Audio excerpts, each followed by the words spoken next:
오늘 말씀해 보시면 이제 유다라고 하는 민족이 막다른 골목에 다다르게 되는 그런 장면을 우리가 보게 됩니다. 하만이라고 하는 인물이 이제 등장을 하는데요. 이스라엘 민족에게 있어서는 정말 제대로 적수를 만났다, 그렇게 볼 수가 있겠습니다. 이 하만이라는 사람의 그 분노와 분모로 인해서 이제 하루아침에 유대 민족, 쉽게 얘기해서 하나님을 섬기는 모든 사람들이 아수로 왕이 통치하는 영역 안에 있는 사람들은 다 도륙되고 진멸되는 그런 운명이 지금 왜 처해지게 되는 것입니다. 그러면 단지 수상성만이 아니고 각 지방, 그 다음에 전국을 망라하기 때문에 심지어는 어디까지 지금 1차적으로 기한한 수르바벨과 예수를 중심으로 있는 예루살렘까지 모든 유다 백성들이 생명의 위협에 처해지게 되는 그런 상황을 맞이하게 된다, 그렇게 볼 수 있습니다. 그러니까 다시 말하면 이 지구상에서 유다라고 하는 민족의 실을 완전히 말라 버리겠다. 자, 이런 지금 큰 음모와 계략이 움틀거리고 있는 그런 상황 속에서 우리가 지금 말씀을 대하고 있습니다. 보시면 몇 구절만 한번 보도록 하겠습니다. 오늘 말씀은 그야말로 이제 이 에스더서라고 하는 것이 하나님의 섭리에 있어서 멜로디아와 같다, 로맨스와 같다, 이렇게 얘기를 할 정도로 정말 그야말로 하나님께서 이 땅을 그리고 이 세상을 어떤 방식으로 다스리시고 통치하시는 하나님의 경륜이 어떠한지를 잘 드러내는 말씀 가운데 하나인데, 이 3장이라고 하는 것이 그 시발점에 해당되겠습니다. 그래서 정말 그야말로 하나님의 섭리를 잘 드러내는 그런 말씀 중에 하나다. 그래서 그야말로 진수 중에 진수가 아닌가, 그런 생각이 들었습니다. 자, 하만이라는 인물이 등장을 하는데 아각 사람이다, 이렇게 되겠습니다. 아각 사람이다 이런 얘기는 마치 애굽의 왕을 바로라고 얘기를 하고, 그리고 로마의 황제를 가이사라고 얘기를 하듯이 아말렉의 그 통치자를 이제 공식적으로 통칭할 때 아각이다, 그렇게 우리가 부르게 됩니다. 그래서 아말렉의 왕이에요, 왕. 그래서 공식적인 칭호가 아각이라고 하는 그런 이름을 가지고 있습니다. 그런 의미에서 우리가 생각해 볼 수 있는 것은, 하만이라고 하는 인물이 왕은 아닐지라도 적어도 왕족의 가능성이 굉장히 높았겠다, 그렇게 우리가 점을 칠 수가 있는 겁니다. 그래서 아각 사람 함무다다의 아들 하만이라 이렇게 얘기를 할 때는 이제 두 가지 정보가 우리에게 이제 소개되었습니다. 하나는 뭐냐면 이 사람이 아말렉 족속이다 하는 것이고, 또 한 가지는 뭐냐면 왕의 아마 그 친족이었을 것으로 보여지기 때문에 왕족이었을 것이다. 그래서 그의 댕대미를 우리가 한번 그림을 한번 그려볼 수 있는 것입니다. 자, 그러한 인물이 이제 아수르 왕에 의해서 높이 들림을 받았다는 것입니다. 그래서 모든 대신들 위에 두었다, 이렇게 얘기를 하는, 그야말로 총리 대신이죠. 재상이 되었다는 것입니다. 그래서 위로는 황제밖에 없고 그 사람에 의해서 이제 모든 이제 그 나라가 다스려지는 그런 위치까지 올라가게 되었다, 그런 얘기입니다. 자, 그의 위세가 어느 정도냐 하니까 2절 말씀을 봅니다. 모든 신하들이 대궐문을 드나드는 모든 신하들, 그러니까 그야말로 모든 신하들이죠. 대궐문을 드나들지 않는 신하가 있을 수 있습니까? 그 모든 신하들이 이 하만에게 꿇어서 절을 해야 되는 겁니다. 그러니까 하만이 그 자리에서 절을 받았다고 우리가 보기보다는 아마 하만을 위해서 절을 하는 시간이 있었거나, 아니면 하만을 위해서 무릎을 꿇고 절을 해야만 하는 그런 장소가 있었거나, 어찌되었던 두 가지 중에 하나인데, 하만은 그런 위세를 떨치는 그런 대단한 인물로 자리를 지금 잡고 있다, 그렇게 보시면 되겠습니다. 자, 그런데 하만에게 절하지 않은 인물이 나타납니다. 그는 유다인 모르드게입니다. 모르드게. 자, 2절 하반절에 보시니까 모르드게는 꿀지도 아니하고 절하지도 아니하니 이렇게 되어 있습니다. 동료들이 찾아갑니다. 그래서 날마다 권했습니다. 모르드게 하는 얘기가 하만이 어떤 인물인데 지금 이러다가 어쩌려고 그러느냐. 정말 생명의 위협이라도 한번 당해볼 그런 심산이냐. 그러니까 이 결과가 이제 뻔한 거예요. 하만이라고 하는 인물이 어떤 인물인지 너무나 이제 그 정평이 나 있고 악명이 높은 그런 인물이기 때문에 절을 안 했다고 하는 것은 죽음을 의미하는 거랑 마찬가지단 말이에요. 그러니까 모르드게도 적어도 각오는 했단 말입니다. 적어도 이 하만에게 절을 하지 않았을 때는 자기에게 조만간에 닥쳐올 운명이라고 하는 것을 자기는 짐작을 지금 하고 있는 겁니다. 죽을 수도 있겠구나 하는 생각을 하고 있는데도 절대로 굽히지 않는 거예요. 절을 하지 않습니다. 그 이유는 어디에 있느냐면 성경이 우리가 이제 그 역사적인 배경을 우리가 가지고 있는데 아말렉이라고 하는 족사고 하나님께서 뭐라고 얘기하시냐면 대대로 너희들과 싸우리라. 그래서 아말렉이 너희들에게 행한 일을 잊지 말라. 그렇게 얘기를 하실 정도로 아말렉은 유대 민족에 있어서 대대로 내려오는 족수란 말입니다. 이것은 도저히 용서할 수 없는 그런 민족 중에 하나였는데 이 모르드게는 그것을 알고 있었습니다. 그러니까 특별히 하나님의 그 누구도 경외할 수 없는 유대인의 그 신앙적인 특성이거니와 이 아말렉이라는 족속들이 도저히 하나님의 어떻게 보면은 정말 경배를 받아야 될 자리, 영예를 얻어야 될 그 자리에 놓여 있는 것을 도저히 신앙적인 양식으로는 받아들일 수가 없었던 것입니다. 자, 그래서 절을 하지 않습니다. 자, 5절 한번 보실까요? 자, 그렇게 되니까 하만이 모르드게가 무릎을 꿇지도 아니하고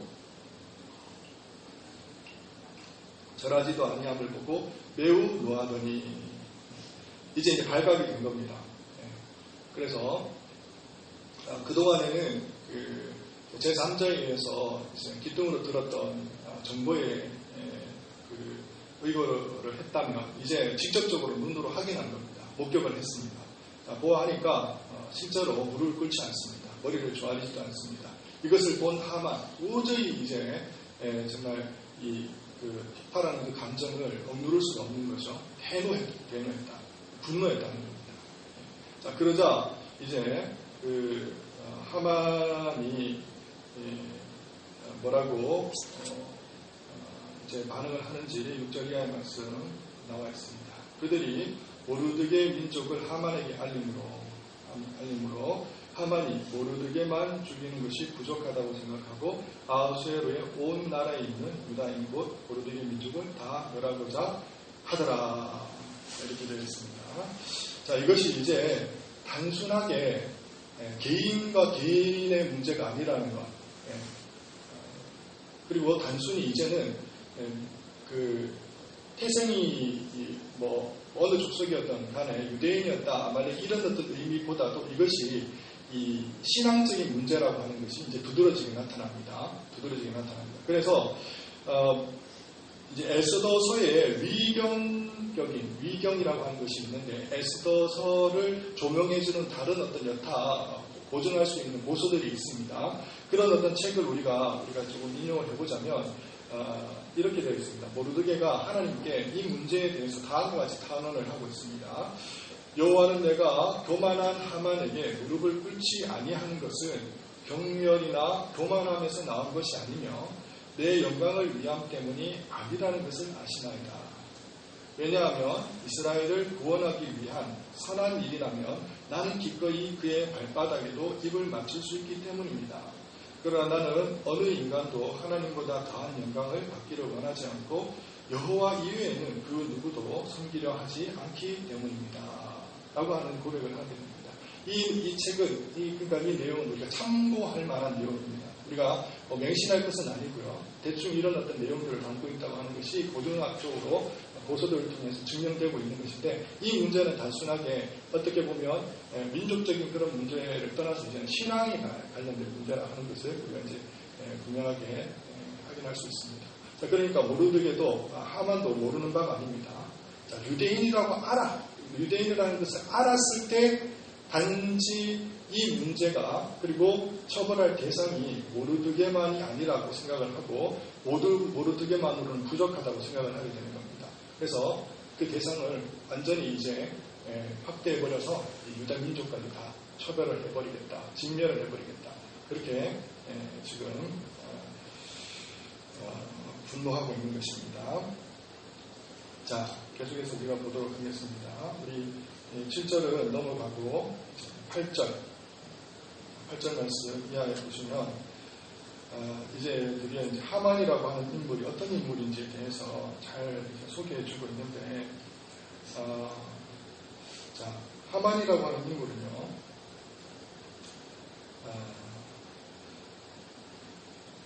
여러분 지금 이제 공직자로서는 지금 최고 지위에 올라간 사람입니다. 그렇죠? 네. 지도자라고 할 수 있습니다. 지도자인데 지도자의 유형에는 두 가지가 있습니다. 극과 극으로 우리가 나눠볼 수 있는데 이 자리까지 올라오기까지, 최고점에 올라오기까지 이 사람은 어떤 사람이냐? 긴가민가하는 사람들은 이 자리까지 절대 못 올라옵니다. 자, 두 종류의 사람이 있습니다. 한 종류의 사람은 어떤 사람이냐? 가장 덕스러운 사람, 선한 사람, 그의 인격이 고매하고 고상해가지고 이것이 정평이 나가지고 그 자리에 오를 수밖에 없는 사람이 있고, 재상이 될 수 있는, 재상의 그런 어떤 그릇을 가지고 태어난 사람이 있을 수 있고, 또 한 사람은 어떤 사람이냐면 가장 허악하고 악랄한 사람, 그런 사람이 이 자리에 오를 수 있습니다. 그렇지 않고서는 이 자리에 오를 수가 없는 거예요. 그래서 정말 거짓말을 밥 먹듯이 하고, 그리고 사실을 왜곡하더라도 전혀 눈하나 깜짝하지 아니하고 양심의 꺼리낌을 느끼지 않는 사람이어야지만 이 자리까지 올라올 수 있습니다. 자, 그러면 하만이라는 인물은 어떤 인물입니까? 전자입니까? 후자입니까? 전자는 될 수 없는 거죠. 후자입니다. 분명히 후자입니다. 자, 이것을 증명하는 그런 사례들이 그의 언어 속에서, 행동 속에서 드러나고 있는데, 자, 이제 한번 보시겠습니다. 자, 8절에 보시면 이렇게 되어 있습니다. 하만이 아하수에로 왕에게 아뢰되 한 민족이 왕의 나라 각 지방 백성 중에 흩어져 가는데, 이렇게 되어 있습니다. 사실을 얘기하더라도 정확하게 얘기를 해야 되는데 부분만 얘기하면 이거 왜곡입니다. 자, 한 민족이 있다고 얘기를 하면서 그야말로 그들이 어디서 왔고 무엇을 하는 자인지도 알려지지 않을 정도로 이름이 없는 민족처럼 그렇게 얘기를 합니다. 뿐만 아니라 흩어져 있다, 이렇게 얘기를 했습니다. 유약하고 보잘것없는 백성으로 치부하면서 있으나 마나 민족이라고 그렇게 알려주는 것입니다. 자, 그러니까 이 민족을 진멸하고 처형하더라도 전혀 죄를 짓는 것이 아닌 것처럼 그렇게 보고를 해버렸습니다. 자, 이것이 아만의 두드러진 성향이다, 인간 됨됨이다, 이렇게 보시면 되는 겁니다. 그러니까 거짓말을 하고 위조하고 날조하고 변조해도 전혀 마음의 끄림낌을 느끼지 않는 사악한 인간이라는 것입니다. 그러니까 한 영혼 한 영혼이 지금 이제 생사의 갈림길에 놓여져 있지 않습니까? 뿐만 아니라 이 민족이 존폐 위기에 놓여져 있는데 이것을 두고도 전혀 끄림낌을 느끼지 않는, 생명의 그 소중함을 정말 귀중함을 생각하지도 못할 정도로 잔인하고 포악한 인간이나 동시에 마음속 교활함이 있다는 겁니다. 교활함. 그래서 정말 사악함과 교활함이 디글디글 끓는 겁니다. 디글디글 끓어요. 그런 어떤 재성들을 가지고 있는 사람이다, 이렇게 볼 수가 있겠습니다. 자, 뿐만 아니라 또 뭐라고 얘기를 하느냐면요. 자, 보십시오. 그 법률이 만민의 것과 달라서 왕의 법률을 지키지 아니하오니 용납하는 것이 왕에게 무익하니이다, 이렇게 얘기했습니다. 자, 위험한 백성이라는 겁니다. 살려도서는 끝날에 언젠가는 이 나라와 이 민족 그리고 왕에게 분명히 지금 칼을 들이댈 그런 위험스러운 민족입니다. 언젠가 배반할 것이고 폭동을 일으킬 민족입니다. 가만히 내버려 두면 안 됩니다. 무익한 존재들입니다. 진멸하소서, 이렇게 보고를 했다는 것입니다. 자, 이런 인물입니다. 이런 인물. 또 한편으로는 이 사람은 어떤 사람이냐면 돈을 버는 방법을 아는 사람입니다. 그리고 뿐만 아니라 세력을 유지하고 또 그 높은 자리에 올라가는 법을 아는 사람이에요. 자, 한번 보겠습니다. 자, 9절 말씀해 보시면 이렇게 되어 있습니다. 왕이 옳게 여기시거든 조서를 내려 그들을 직면하소서. 내가 은 1만 달란트를 왕의 일을 맡은 자의 손에 맡겨 왕의 공부에 드리리이다. 무슨 얘기입니까? 은 1만 달란트가 정말 누구 가지 이름도 아니고 한 개인의 지금 금고에 은 1만 달란트가 있다는 것은 어떤 일을 지금까지 해왔다는 것입니까? 하위 공무원 때부터 정말 힘없고 연약한 사람들 일단 응징하고 그 다음에 등쳐먹고 그 다음에 짓밟아가지고 재산들을 착복을 합니다. 그 다음에 이 돈을 가지고 어떻게 씁니까? 이런 방식으로 쓰는 거예요. 그 높은 사람 상급자에게 뇌물을 주는 겁니다. 그리고 또 올라갑니다. 그 다음에 또 연약한 사람들을 짓밟고 누르고 또 그 돈을 가지고 또 착복하고 올라가고 이런 방식으로 지금 가장 높은 자리까지 올라온 사람이 하만이라고 하는 것입니다. 그대로 지금 드러나고 있는데, 자, 그 대표적인 사례로 이렇게 되어 있습니다. 지금 유다 민족을 다 죽여도, 자, 지금 내가 1만 달란트를 왕에게 지금 선사를 하더라도 이게 미치는 장사가 아니라는 것을 이미 이 사람은 알고 있는 거예요. 간파하고 있는 거예요. 그러면서 하는 얘기가 13절에 이렇게 되어 있습니다. 막론하고 죽이고 도륙하고 진멸하고 또 그 재산을 탈취하라 하였고 이렇게 되어 있습니다. 이미 유다 사람들 다 죽여버리면 그 재산이 자기 거라는 걸 알기 때문에 그 재산은 은 1만 달러보다 더하다는 것을 알고 있습니다. 자, 이러니까 이 사람은 정말 사악하게 그지없고 이미 그런 쪽으로 머리가 발달된 사람이에요. 어떤 인물인지 아시겠죠? 그런 인물입니다. 자, 그런 인물이 지금 이제 유다 민족을 일거에 진멸을 하겠다고 지금 노리고 있는 것입니다. 아주 하나님 앞에서 강직한 사람, 원리와 원칙을 고수하기를 원하고 뿐만 아니라 정말 하나님 앞에서 그 신앙의 그 양심을 저버리지 않으려고 정말 고군분투하는 아주 연약한 한 명의 사람이 있습니다. 모르드게입니다. 자, 그런데 지금 한편에는 엄청난 권세를 가지고 재력을 가지고 있고 교활하고 사악하고 정말 포악하게 그지없는 한 인물이 지금 버티고 있는 겁니다. 지금 보십시오. 지금 전쟁이 일어났습니다. 그냥 막 붙었습니다. 싸움이 되지 않을 것 같죠? 싸움이 되지 않을 것 같습니다. 이게 전쟁입니다. 한편은 하나님의 명령을 가지고 있고 한편은 이 땅에 가장 강력한 권세를 가지고 있는 왕의 명령을 가지고 있습니다. 왕의 명령을 가진 사람하고 지금 하나님의 명령을 가진 사람하고 전쟁이 붙은 겁니다. 자, 그럼 한편으로는 어떻게 생각할 수 있냐면 세상의 권력을 등지고 있는 사단의 세력을 대표하는 인물이 지금 버티고 있고 한편에서는 거의 유약하게 그지없는 근근히 지금 버티고 있는 하나님의 소수의 사람들, 하나님 나라를 대표하는 소수의 그 사람들 대표하는 한 인물이 있습니다. 지금 이 싸움입니다. 이 싸움. 하나님의 섭리가 어떻게 역사되는지 우리는 잘 봐야 됩니다. 여기서 어떤 일들이 벌어지느냐 하는 것을 우리는 이제 살펴보기를 원합니다. 자, 이제 7절의 말씀입니다. 7절의 말씀 가시면, 자, 아하수에르 왕 제12년 첫째 달 곧 니산월에 우리가 하만 앞에 날과 달에 대하여 부르 곧 제비를 뽑아 12째 날 곧 아다로를 얻은지라 이렇게 되어 있습니다. 순서상으로 보면은 자 이제 9절까지 갔다가 다시 7절로 돌아가는 겁니다. 실은 시간상으로 볼 때는 자 부르라고 하는 것을 이들이 시행했다고 하는 것이 있습니다. 자 이들은 무속신앙자들입니다. 그러니까 제비를 뽑는 겁니다. 제비. 부르, 곧 제비 뽑기라고 그렇게 되어 있는데 왜 이들이 제비를 뽑았을까요? 네. 신적 계시를 받아야 되는 겁니다. 신적 점지를 받아야 되는 거예요. 분명히 유다를 지키고 있는 거대한 신이 있다는 것을 이들이 알거든요. 그러니까 적어도 이 거대한 신을 응징하고 제압하고 이겨낼 수 있는 강력한 신을 원하는 겁니다. 그래서 지금 이제 부르라고 하는 것을 신청했습니다. 제비를 뽑았습니다. 그런데 지금 제비를 뽑은 날은 1월달이에요. 니산월입니다. 그러나 그날 이들을 진별하기로 시행하기로 이제 부르를 뽑고 날을 택했는데 그날이 보니까 12월 13일인 겁니다. 지금 1년이라는 시간이 남았습니다. 네. 어떻게 보면 이 시간이 이제 누구의 시간이 되느냐 이 싸움에 있습니다. 누구의 싸움이 되느냐. 자, 이들이 제비를 뽑았다고 되어 있습니다. 제비는 뭡니까? 이쪽 아니면 이쪽이에요. 그렇습니다. 우리 마띠아를 뽑을 때, 제자를 뽑을 때 제비 뽑았다고 그렇게 되어 있지 않습니까? 제비 뽑는 겁니다. 제비. 빗물이 높이 산맥에 딱 떨어지면 이것이 태평양으로 갈 수 있고 대서양으로 갈 수 있는 겁니다. 이게 제비 뽑기입니다. 운명을 가르는 겁니다. 완전히 반대 방향으로 가는 겁니다.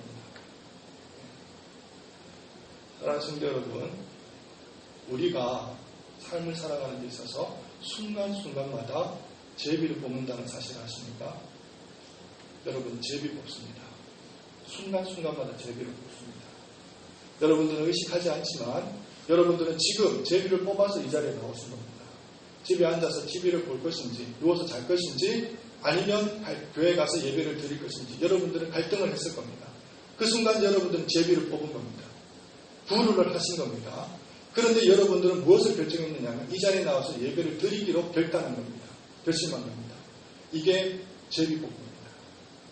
하나님께서 얼마나 신묘막측하게 이 땅을 다스리시고 통치하시느냐면 제비를 순간순간 뽑는 그 경우의 수를 다 합혀서 다시 말하면 무한의 수인데 그 무한의 수를 하나님의 지식과 지혜는 다 섭렵되어 있다는 겁니다.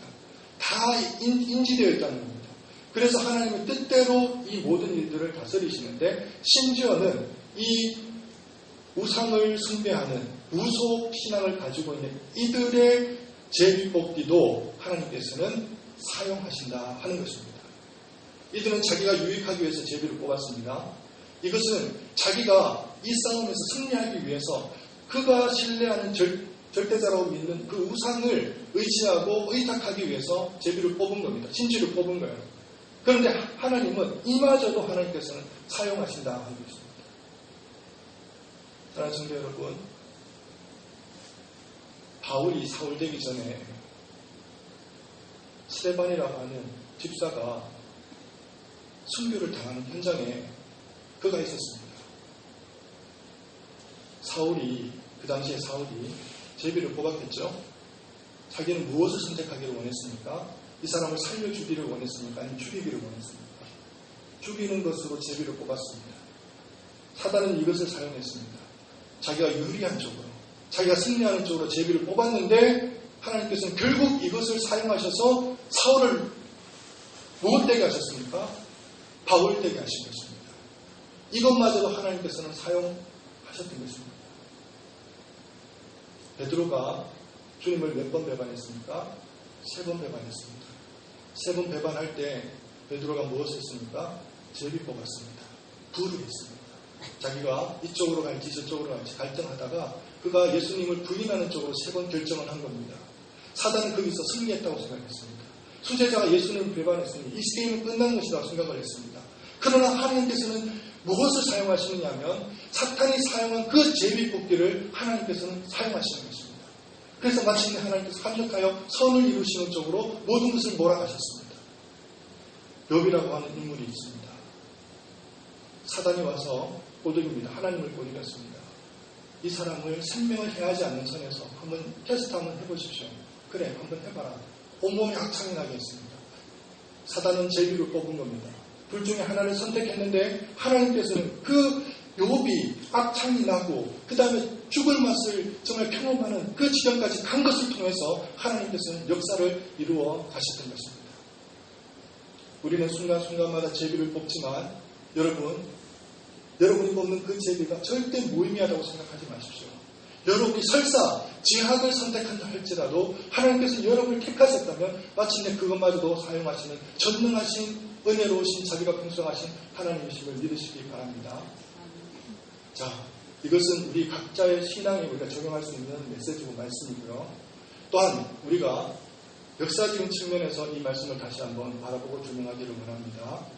이 말씀은요, 어떤 말씀이냐면 정말 의미 있는 말씀인데 그야말로 인류 최악의 순간을 예고하고 예언하는 그런 말씀이라고 저는 감히 말씀드릴 수 있겠습니다.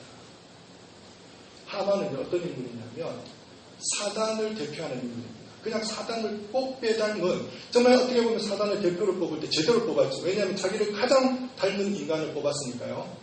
하만입니다. 하만. 그런데 보시면 이 땅에 이 하만 같은 존재가 지금도 설치고 있는데 크게 세 가지 세력입니다. 세 가지 세력. 잘 기억하고 들으시기 바랍니다. 하나는 캐톨릭입니다. 캐톨릭. 또 한 가지는 뭐냐면 공산주의입니다. 공산주의. 또 세 번째는 뭐냐면 이 땅에 지금 정말 간악하게 그지없이 지금 그 세력을 넓혀가고 있는 이단들입니다. 이단들. 하는 짓거리가 똑같습니다. 똑같아요. 위조하고 날조하고 거짓말하고 모함하고 거짓말, 이거는 뭐 밥 먹듯이 하는 것이고요. 없던 일도 지어서 만들고 속이고 똑같습니다. 똑같습니다. 제가 수요 예배 때도 말씀을 드렸지만 지금 이 바티칸 제국에서 하는 일들이 뭐냐면요. 지금 중국 정부하고 지금 거래를 했습니다. 제가 아는 지금 텐트 메이커 자비랑 선교사님이 중국에 계신데 그분의 얘기가 그분이 아는 선에서 하루에 20명입니다. 선교사는 지금 추방을 당하고 있습니다. 중국으로부터. 지금 그러면서 지금 이 캐톨릭하고 미국 중국 정부가 거래한 지금 딜이 지금 되고 있는데 거래가 되고 있는데 무슨 거래냐면요. 중국에 캐톨릭을 공식 종교로 인정을 해달라. 주교가 들어가고 사제가 들어갈 수 있도록 해달라. 그 말은 무슨 얘기냐면 미국으로 지켜주겠다는 것입니다. 금전적으로 지금 제공을 하겠다는 얘기입니다. 그러면서 하는 얘기가 그러면 지하교회를 처분해라. 이렇게 들어간 겁니다. 지하교회를 지금 처분하고 있습니다. 캐톨릭이 하는 짓거리가 이런 것들입니다. 겉으로는 평화의 사제, 교황이 나와가지고 미소를 짓고 유화의 제스처를 하고 손짓을 하고 평화의 사도인 것처럼 얘기를 하지만 그들 배후에는 어떤 세력이 있느냐면요. 역사가 다 말해주고 있습니다. 프랑스에 수많은 위그너들, 크리스찬들이 수백만 명, 수천만 명 죽었습니다. 어떤 날을 비해서 죽였는지 아십니까? 서로 화합하고 화해하는 축제장을 마련해 놓고 그날 완전히 군사들을 몰고 와가지고 하루아침에 수많은 우리의 믿음의 선조들을 황장의 이슬로 사라지게 한 대표적인 세력들이 캐톨릭입니다. 그들에게는 배후에 예수교라고 하는 사제들이 있습니다. 집단 사제들이 있습니다. 그들이 하는 것이 모략이고 공모고 사주고 선동이고 그런 것들입니다. 캐톨릭이 하는 것이 꼭 그런 짓이고요. 두 번째, 동일하게 이 똑같은 전략을 사용하는 세력들이 있으니 공산당입니다. 공산주의자입니다. 그들은 겉으로는 평화를 얘기하고 자유를 얘기하고 해방을 얘기하지만 우리가 얘기하는 해방과 평화하고는 전혀 개념이 다릅니다. 우리가 자유 얘기하고 우리가 민주 얘기할 때 그들이 얘기하는 민주와 자유는 개념이 전혀 다르다는 겁니다. 왜 그렇습니까? 태생 자체가 무신론, 하나님을 배격하는 근본 사상을 가지고 나타난 것이 공산당이기 때문에 그런 것입니다. 공산당이 하는 짓거리가 다 그런 것입니다. 여러분, 우리나라는 여러분 잘 기억하셔야 되는데 진보, 순수한 진보, 저는 백성 중에는 있다고 봅니다. 그러나 정치권에는 있을 수가 없습니다. 왜냐하면 그들이 권력의 맛을 알게 된 이후에 적어도 진보를 지킬 수가 없다는 겁니다. 그리고 우리나라가 구조 자체가 이미 태생 자체가 자의가 우위기부터 만들어진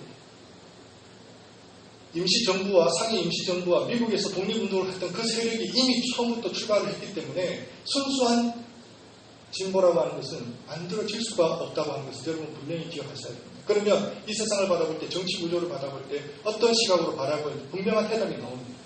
두 번째 세력은 공산주의입니다. 세 번째 이단 세력입니다. 이단 세력이 최근에 이 전략들을 어디서 배웠는지 몰라도 배워가지고 고스란히 하는 짓거리가 교회에 와서 이런 행동들을 퍼뜨리고 있습니다. 전혀 양심의 거리낌을 느끼지 않고 정말 눈 하나 깜빡거리지도 않고 그런 짓거리를 해도 전혀 양심의 가책을 느끼지 않습니다. 다 나와 있습니다. 성경에 적그리스도가 누구인지 거짓 선지자들이 누구인지 선지서를 통해서 다 드러나 있고 요한계시록을 통해서 다 드러나 있습니다. 이 세 세력은 지금 특별히 우리나라에 엄청나게 지금 활동을 하고 있고 그래서 앞으로 지금 다 열려져 있습니다. 캐톨릭이 숨죽이고 있다가 이제는 그 세력을 실상을 다 드러내고 있거든요. 뿐만 아니라 지금 공산주의자 활개를 치고 있고 이단 세력들도 두말할 것도 없습니다. 한국교회는 점점점 어려워질 것입니다. 더 혼란스럽고 좀 어두워지고 깜깜해지고 힘들어지는 그런 시대로 우리가 살아가게 되어 있습니다. 사랑하는 성도 여러분, 기억하시기 바랍니다. 제비를 뽑았습니다. 사탄이 제비를 뽑았단 말입니다. 자기가 유익한 적으로 이 세 세력을, 자기가 똑같은 인물, 하만 같은 인물을 이 땅 가운데 심어놓고 뿌리를 심겨두고 활동을 활개치도록 했는데, 그들이 캐톨릭이고 그들이 이단 세력들이고 그들이 공산주의라고 할지라도 하나님은 마지막 날에 하나님은 이 악한 세력들의 그 계략들을 사용하셔서 그들이 택한 부르라고 할지라도 제비뽑기라 할지라도 결국은 하나님께서 승리하는 쪽으로 이끌어 가신다는 것을 기억하시기 바랍니다. 누구를 통해서? 연약한 모르드게를 통해서, 사랑하는 우리 참된 믿음의 성도들에게 기도를 통해서, 교회를 통해서 하나님 앞에서 절개를 지키고 기계를 지키고 순수한 신앙을 가진 그 영혼들을 통해서 하나님께서는 마침내 승리하게 하신다는 것을 기억하시기 바랍니다. 하나님께서는 역사하십니다. 하나님 살아계십니다. 그분을 온전히 의지하고 나가게 믿음이 있는 사람만 승리하게 될 것입니다. 절대적으로 하나님을 의탁하고 의지하는 사람만 승리하게 될 것입니다. 이 믿음을 가지고 살아가실 수 있는 저와 여러분 되시기를 바랍니다. 사랑과 은혜가 분성하신 하나님 아버지, 땅의 사랑을 드리는 하나님 정말 은혜를 주시고 어떤 방식으로 살아야 될지 이해하게 해주시고 굉장히 쉽게만 의지하며 살아갈 수 있는지 되게 하여 주시옵소서.